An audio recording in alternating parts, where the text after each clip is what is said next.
आदाब, मुंसिफ टीवी में आपका इस्तकबाल है। मुंसिफ जोहार की खबरों के साथ मैं हूं मोनिस सनवर। देखेंगे तमाम बड़ी खबरें। आगाज हेडलाइंस के साथ। सुर्खियों को पेश करने में ताउन किया है डॉक्टर ऑर्थो ऑयल के साथ साथ डॉक्टर ऑर्थो कैप्सूल्स साथ लेना ना भूलें। अंडर 19 वर्ल्ड कप में भारत ने छठी बार ऐतिहासिक जीत दर्ज की। झारखंड के सीएम हेमंत सोरेन ने खिलाड़ियों को दी मुबारकबाद।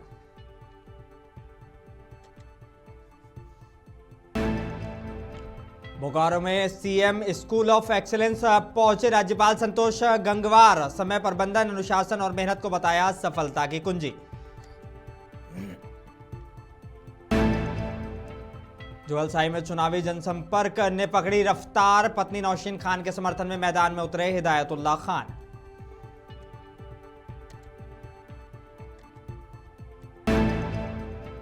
और कोडरमा में सीएम हेमंत सोरेन ने केंद्र सरकार पर बोला हमला। मुख्यमंत्री ने जनसभा में उठाए विकास और नीतियों पर सवाल।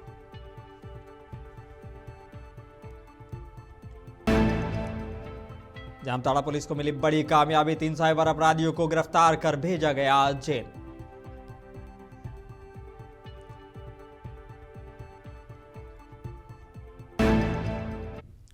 आगाज झारखंड की कुछ अहम और बड़ी खबरों के साथ। भारतीय अंडर 19 वर्ल्ड कप में टीम इंडिया ने एक बार फिर दुनिया को अपनी ताकत दिखाई है।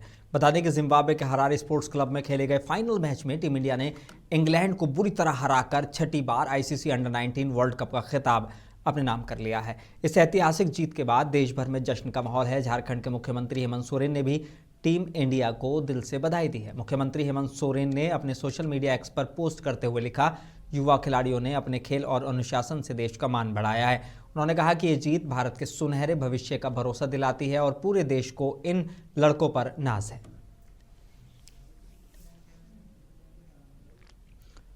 और विधायक कल्पना सोरेन ने अपने सोशल मीडिया एक्स पर भारतीय अंडर 19 क्रिकेट टीम को विश्व विजेता बनने पर दिल से मुबारकबाद दी है। उन्होंने कहा कि युवाओं ने शानदार प्रदर्शन, अनुशासन और आत्मविश्वास के साथ भारत का मान बढ़ाया है। इस ऐतिहासिक जीत में भारत के क्रिकेट का भविष्य उज्जवल है और आने वाले वर्षों में नई ऊंचाइयों का संकेत मिलता है। पूरे देश को टीम पर गर्व है।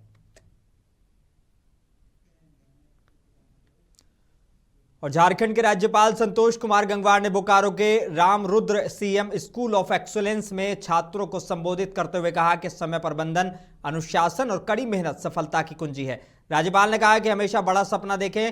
सपने का मतलब वो नहीं जो सोने के बाद देखा जाए, सपना वो होना चाहिए जो सोने नहीं दे। कभी खुद को या संसाधन को छोटा नहीं समझे। आत्मविश्वास रखें। आत्मविश्वास से मुश्किल परिस्थितियों में भी सफलता प्राप्त की जा सकती है। अगर दोस्ती करनी है तो पुस्तकों से करिए। किसी विषय में संशय हो तो अपने शिक्षक से पूछिए, चाहे विषय छोटा हो बड़ा हो, और इसमें संकोच न करिए। स्वस्थ शरीर में स्वस्थ मन का निवास करता है और पढ़ाई के साथ खेल और योग को भी महत्व दें। खेल हमें टीम भावना, अनुशासन और नेतृत्व सिखाता है और जीवन में आगे बढ़ने के लिए बहुत गुण आवश्यक है। प्रिय बच्चों, अपने माता पिता के त्याग को कभी मत भूलिए और अपने शिक्षकों का सम्मान करिए। जीवन में विनम्र बनिए, और क्योंकि विनम्रता ही व्यक्ति को ऊंचा बनाती है। प्रिय विद्यार्थियों, आप में से ही भविष्य के वैज्ञानिक, डॉक्टर, इंजीनियर, प्रशासनिक एवं पुलिस अधिकारी, शिक्षक और खिलाड़ी निकलेंगे। आप ही विकसित भारत के निर्माण की मजबूत नींव है। आप अपने भीतर वो विश्वास रखिए और ये विश्वास रखिए कि मैं ये काम कर सकता हूँ और मैं अवश्य करूंगा। आज का संकल्प आप जो करेंगे वो कल आपका भविष्य बनेगा। मैं आप सभी की उज्जवल भविष्य की कामना करता हूँ और इतना कह सकता हूँ, यदि आप में रुचि है, जो कोई समस्या आपको समझ में नहीं आ रही है, अपने वरिष्ठ अध्यापकों से पूछिए या आप चाहें तो पत्र लिखकर हमको भेजिए। झारखंड के मुख्यमंत्री हेमंत सोरेन ने कोडरमा में आयोजित जनसभा को संबोधित करते हुए केंद्र सरकार पर जमकर हमला बोला। सीएम ने कहा कि हम केंद्र सरकार से अपना हक अधिकार लेकर रहेंगे, क्योंकि वो सारी चीजें आपके लिए हैं। आगे क्या कुछ कहा, देखिए रिपोर्ट। झारखंड के मुख्यमंत्री हेमंत सोरेन ने कोडरमा में जनसभा को संबोधित करते हुए केंद्र सरकार पर बड़ा हमला बोला। अपना हक अधिकार लेके हम लोग रहेंगे, क्योंकि वो सारी चीजें आपके लिए है।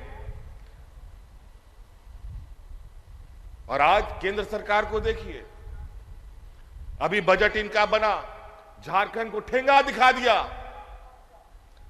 अगर हम लोगों ने ठेंगा दिखा दिया, पूरा देश अंधकार में चला जाएगा।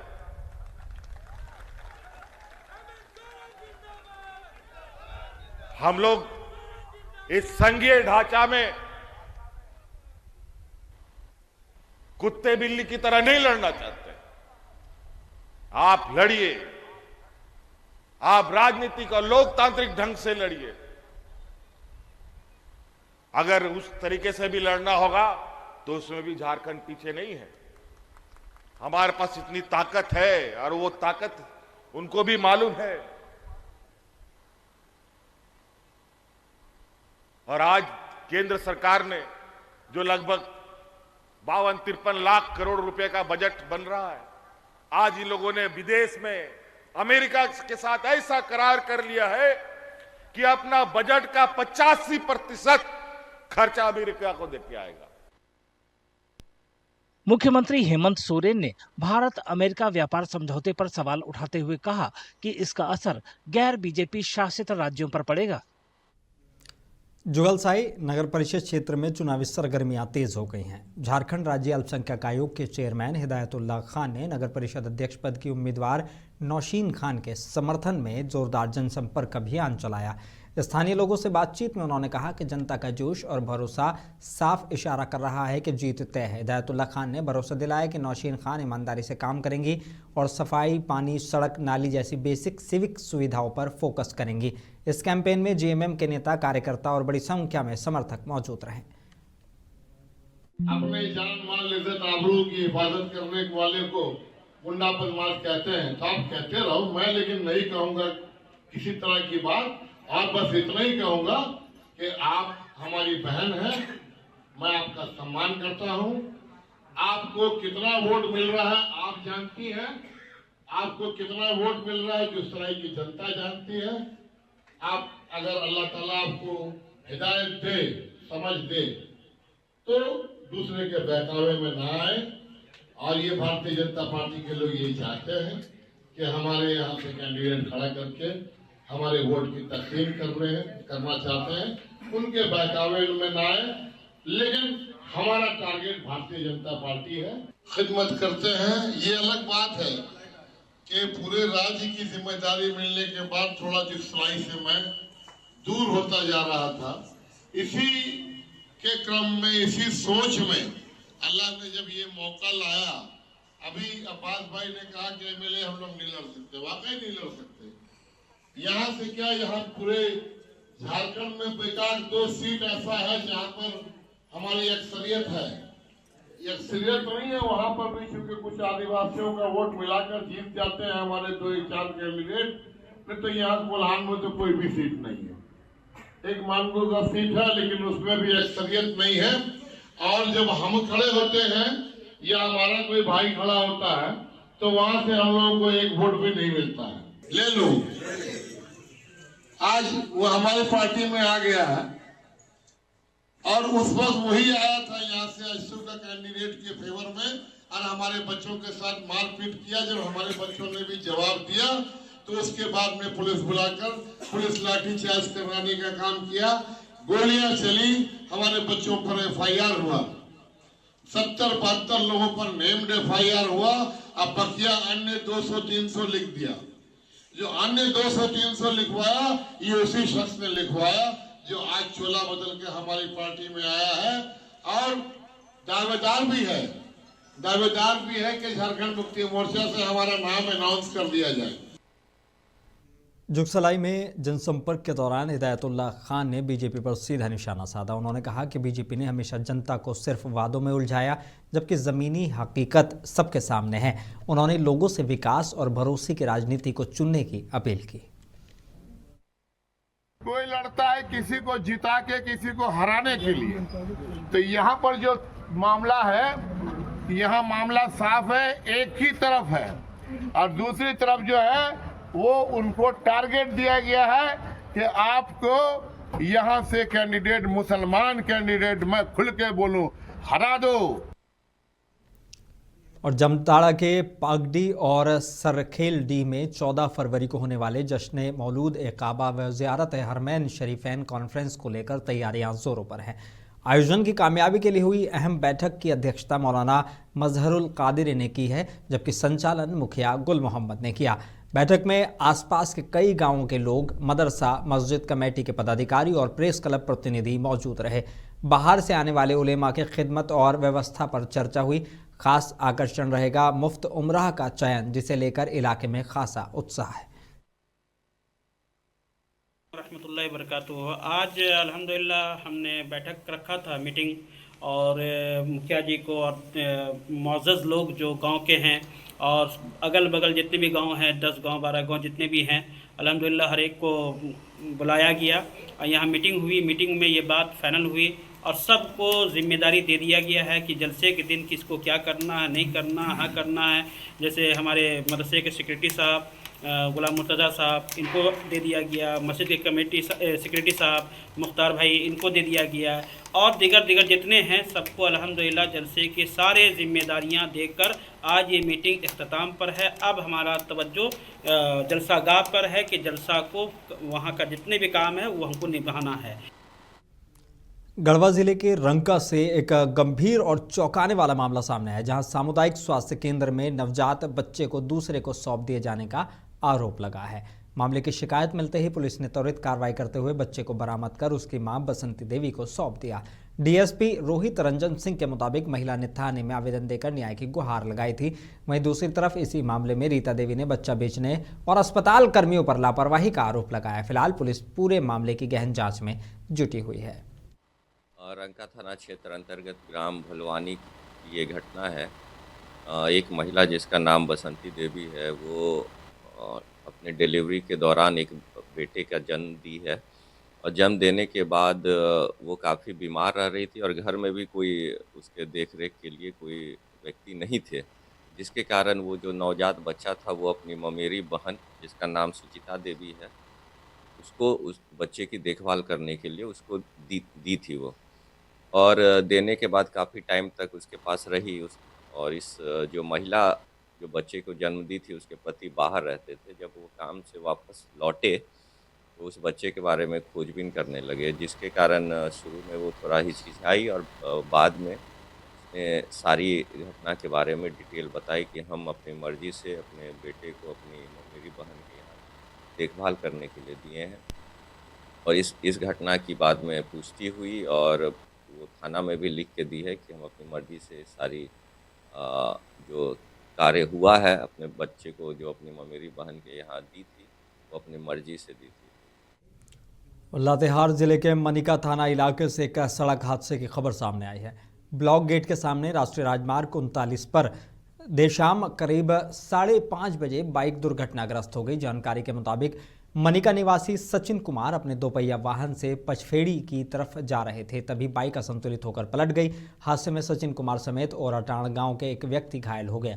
मौके पर भाजपा मंडल अध्यक्ष मनदीप कुमार और स्थानीय लोगों ने तुरंत मदद करते हुए दोनों को सामुदायिक स्वास्थ्य केंद्र मनिका पहुंचाया, जहां इलाज के बाद दोनों की हालत स्टेबल बताई जा रही है।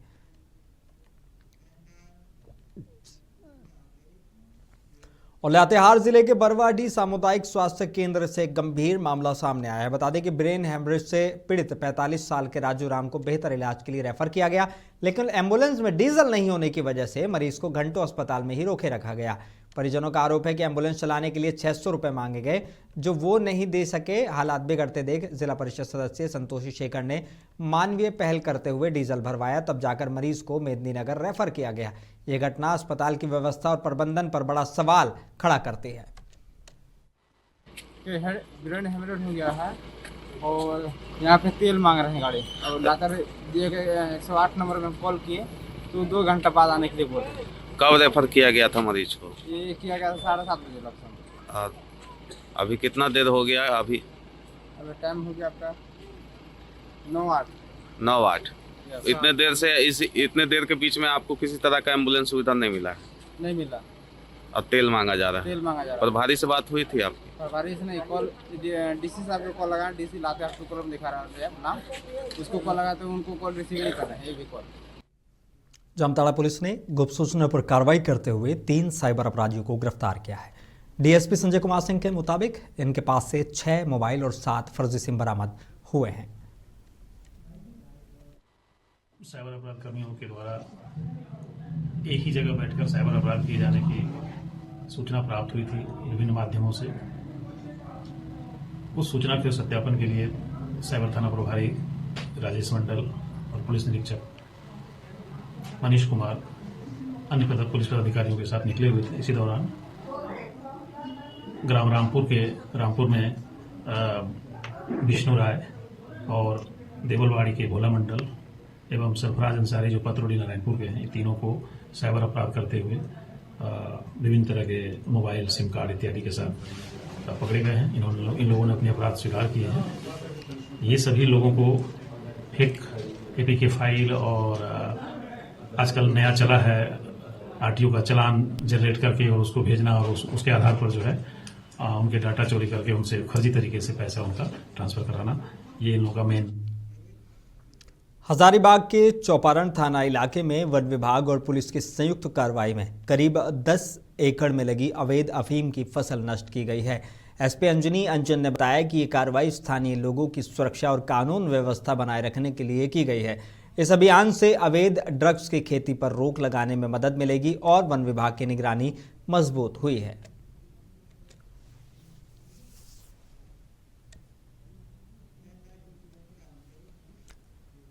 कोडरमा के जयनगर में बिरहोर कॉलोनी के 10 बच्चे रहस्यमय तरीके से लापता हो गए हैं। 1 जनवरी को परसाबाद में एक भोज से लौटने के दौरान ये घटना हुई। कई दिनों बाद भी बच्चों का सुराग नहीं मिलने से परिजनों में कोहराम मचा हुआ है। पुलिस मामले की छानबीन कर रही है।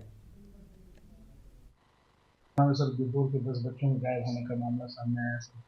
क्या कुछ इसमें कुछ किया जा रहा है जिला पुलिस से? इसमें हम लोगों ने टीम बना दी है। टीम बना करके जो एरिया है उसमें चेक करवा ले रहे हैं और एक बार जांच टीम की रिपोर्ट आ जाती है उस पर। खबर उत्तर प्रदेश के मुरादाबाद से है। मुख्यमंत्री सामूहिक विवाह योजना में भ्रष्टाचार का मामला सामने आया है। बीजेपी विधायक रामवीर सिंह की शिकायत पर समाज कल्याण मंत्री असीम अरुण ने संज्ञान लिया। जिलाधिकारी अनुज कुमार सिंह ने बताया कि 1600 जोड़ों में से 37 जोड़े अपात्र पाए गए हैं।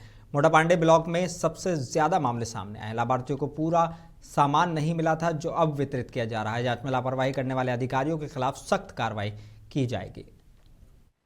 देखिए, इसमें मुरादाबाद में सामूहिक विवाह के अंतर्गत लगभग 1600 से अधिक जोड़ों की शादियां यहाँ पे हुई थी। उसमें कुछ लोगों ने कुछ हम लोग को इसमें शिकायतें मिली कि कुछ ब्लॉकों में वहाँ पे कुछ गड़बड़ियाँ हुई हैं। हम लोगों ने इसको लेके अपने सीडीओ मैडम को जांच के लिए निर्देशित किया गया था। उन्होंने इसमें जांच टीम गठित किया। इसमें जनपद स्तरीय अधिकारियों की टीम गठित हुई। उन्होंने एक एक करके जितने भी लाभार्थी हैं सबकी जांच इसमें की गई। जो जांच में निकल के आया ये है कि हमारे कुल लगभग 1636 के आसपास जो लाभार्थी थे उनमें से तकरीबन 37 जो है उसमें अपात्र पाए गए। इसमें से 37 में से लगभग 34 की जो संख्या है वो यहाँ पे एक मोटापांडे नाम का ब्लॉक है उसमें वो अपात्र थे। बाकी सब ब्लॉकों में कुंदरकी में एक ही बस अपात्र पाए गए। शहरी क्षेत्रों में भी 1 या 2 अपात्र हैं। इस तरीके की संख्या है। बाकी सिर्फ और सिर्फ मोटापांडे जो ब्लॉक है उसमें ही जो संख्या थी वो थोड़ी अधिक थी। अब इसमें हम लोगों ने सभी पक्षों को देखा। कुछ लोगों ने ये भी आपत्ति किया कि उनको कुछ सामान नहीं मिला क्योंकि वहाँ पे शायद संख्या ज़्यादा हो गई थी। बुंदेलखंड के महोबा में ग्राम पिंडारी से ग्राम ग्योडी तक बैलगाड़ी से बारात पहुंचकर पुरानी परंपराओं को जीवित रखा गया है। दिलीप कुशवाहा ने परिवार, रिश्तेदार और दोस्तों के साथ बड़ी धूमधाम से अपनी बारात निकाली। आजकल युवा थार या फॉर्च्यूनर जैसी गाड़ियों से बारात ले जाते हैं, लेकिन इस बारात ने खुशी और संस्कृति का संगम दिखाया है।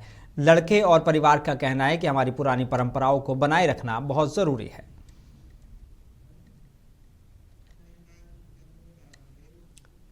और देवरिया के गौरी बाजार थाना इलाके में शुक्रवार शनिवार की मध्य रात्रि एक भीषण सड़क हादसा हुआ है। रामपुर चौराहे के पास तेज रफ्तार स्कॉर्पियो अनियंत्रित होकर पलट गई।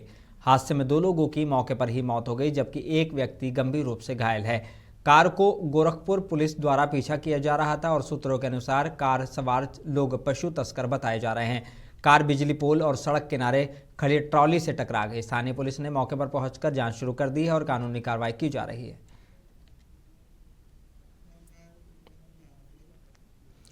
उत्तर प्रदेश के जौनपुर में राष्ट्रीय आविष्कार अभियान के तहत जिला स्तरीय क्विज और विज्ञान मॉडल प्रदर्शनी का आयोजन किया गया है। जिलाधिकारी डॉक्टर दिनेश चंद्र ने दीप प्रज्वलित कर कार्यक्रम का शुभारंभ किया। कार्यक्रम में जिले के विभिन्न विकास खंडों से छात्र और छात्राओं ने भाग लिया। विजेताओं को टैबलेट, विज्ञान पुस्तकें, प्रमाण पत्र और नकद पुरस्कार देकर सम्मानित किया गया। जिलाधिकारी ने विज्ञान में जिज्ञासा और नवाचार की अहमियत बताते हुए प्रारंभिक शिक्षा को मजबूत करने पर जोर दिया। शिक्षकों और विद्यार्थियों की सराहना की गई और उन्हें लगातार सीखने के लिए प्रेरित किया गया। प्रदर्शनी का जो मुख्य उद्देश्य है, हमारे प्राथमिक विद्यालय के बच्चे जो ग्रामीण परिवेश और ऐसी परिवेश के बच्चे होते हैं जिनको हुनर तो है, विद्या की प्राप्ति का उनके अंदर एक क्षमता भी है, संघर्ष की भी क्षमता है, लेकिन उनके मनोभाव को किस प्रकार से मौलिकता की ओर ले जाया जाए, इस विषय पर माननीय मुख्यमंत्री जी ने बेसिक शिक्षा विभाग को उन परिस्थितियों के अनुकूल बनाया जिससे शिक्षा ग्रहण करने का एक वातावरण। उत्तर प्रदेश किसान कांग्रेस के प्रदेश अध्यक्ष शिवनारायण सिंह परिहार के नेतृत्व में झांसी के ग्राम चुरारा में विशाल किसान पंचायत हुई है। किसानों ने 2025 खरीफ फसल का मुआवजा, सरकारी ऋण माफी, नीलगाय रोकथाम, सड़क किनारे नालियों का निर्माण और सफाई व्यवस्था सहित कई समस्याएं उठाई हैं। किसान कांग्रेस ने चेतावनी दी कि यदि इन मुद्दों का समाधान नहीं किया गया तो बड़ा आंदोलन किया जाएगा। शिवनारायण सिंह परिहार ने कहा कि सिर्फ आश्वासन काम नहीं करेगा, प्रशासन को तुरंत कार्रवाई करनी होगी और किसानों की पीड़ा का समाधान करना होगा। बुंदेलखंड का जनपद झांसी है और झांसी का ये ग्राम पंचायत चुरारा है, जहाँ पर लगभग 8-10 हजार की आबादी है और कहीं न कहीं यहाँ का पूरा किसान खेती किसानी पर आधारित है। खेती किसानी करके अपना और अपने परिवार का भरण पोषण करता है, ये बिल्कुल जमीनी हकीकत है। लेकिन जनपद झांसी के ग्रामीण अंचलों में लगातार कई सालों से हो रही प्राकृतिक आपदाओं के चलते कभी ओलावृष्टि, कभी अतिवृष्टि, कभी सूखा, इन सभी समस्याओं से किसानों की फसलें बर्बाद हो गई हैं और कहीं ना कहीं किसान कर्ज में डूब गया है और जब कर्ज नहीं चुकता है तो कहीं ना कहीं किसान मजबूर होकर आत्महत्या करता है। हमारा नाम है सीताराम, पिताजी का नाम फैसराम। कौन से गांव के हैं? ये चुरारा। क्या है समस्या? ये समस्या है कि जो जांगा डूब में है, पानी से पूरी डूब गई। 1.5 बीघा 1.25 बीघा जांगा किसी को भी है और सब उसमें पानी भरा है, ना उसका मुआवजा मिल रहा है, ना कुछ हो रहा। बच्चे 7-8 आदमी घर में है, क्या खिलाएंगे, क्या करेंगे बताओ। आप क्या चाहते हैं? अब हम ये चाहते हैं कि मुआवजा मिल जाए हमारा। किस गाँव के हैं? क्या है समस्या बताइए। किसी भाई 50,000 की लागत है, करने नहीं आऊँगा 10 क्विंटल, क्या है स्थिति। अब बताओ किसान पूरी चौपट है, फसल खुलमा हो गए, पानी बह सको, बैंक वाले आते पैसे करने बस। क्या चाहते हैं फिर आप? ये चाहते हैं कि फसल के मिलना चाहिए, क्लेम कुछ मिलना चाहिए फसल का। उत्तर प्रदेश के वाराणसी में आम आदमी पार्टी के राज्यसभा सांसद संजय सिंह ने पप्पू यादव की गिरफ्तारी को निंदनीय करार दिया है। उन्होंने कहा कि पप्पू पिछले सालों से अच्छा काम कर रहे हैं। साथ ही उन्होंने कई मुद्दों पर बीजेपी को घेरा है।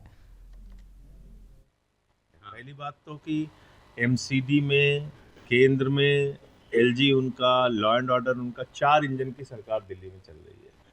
दूसरी बात ये कि आप कह रहे हैं कि एक गड्ढा भरने में हमको 7 साल लगेगा। चलो, गड्ढा भरने में 7 साल लग सकता है उनको, बहुत ही बेचारे कमज़ोर आदमी हैं, कमज़ोर सरकार है उनकी। लेकिन गड्ढे के आसपास 4 बल्ली गाड़ के उसको सुरक्षित करने में 7 साल लगेगा। इसका मतलब कि तुम्हारी ज़िंदगी की कोई कीमत हम लोग समझते नहीं हैं। गड्ढे में गिर के मरना है तो मरो।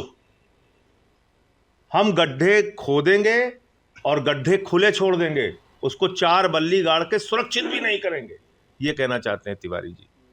तो ये संवेदनहीनता की पराकाष्ठा है। ये भाजपा की और मनोज तिवारी की क्रूर मानसिकता को जाहिर करता है। और उत्तर प्रदेश के झांसी में बिजली विभाग के एक इंस्पेक्टर पर महिला के साथ दुष्कर्म और ब्लैकमेलिंग करने का आरोप लगा है। पीड़िता ने कहा कि इंस्पेक्टर ने वर्दी की आड़ में शादी का झांसा देकर उसके साथ शारीरिक संबंध बनाए और अश्लील वीडियो बनाकर उसे ब्लैकमेल करता रहा। महिला आयोग के निर्देश पर नवाबाद थाने में आरोपी के खिलाफ एफआईआर दर्ज कर दी गई है। पुलिस पूरे मामले की गहनता से जांच कर रही है और जल्दी आवश्यक कार्रवाई की जाएगी। मामला समाज में गंभीर चिंता का विषय बना हुआ है।